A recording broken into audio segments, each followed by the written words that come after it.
តានឹងមានអ្វីកើតឡើងប្រសិនបើមិនមានប្រទេសអូស្ត្រាលីនេះបើយើងនិយាយត្រូវភ្ញាក់ផ្អើលណាស់ប្រទេសធំមួយ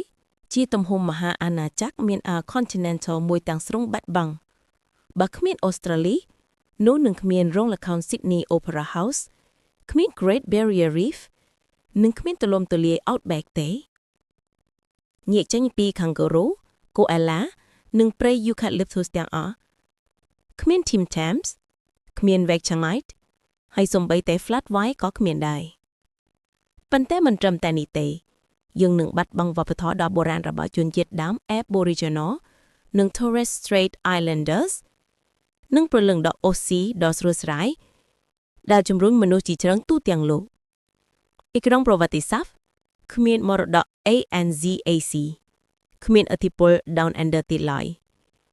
បើអូស្ត្រាលីនៅមានទេពិភពលោកគឺបាត់បង់ប្រទេសដ៏មានតែមួយគត់មួយនេះជាច្បាស់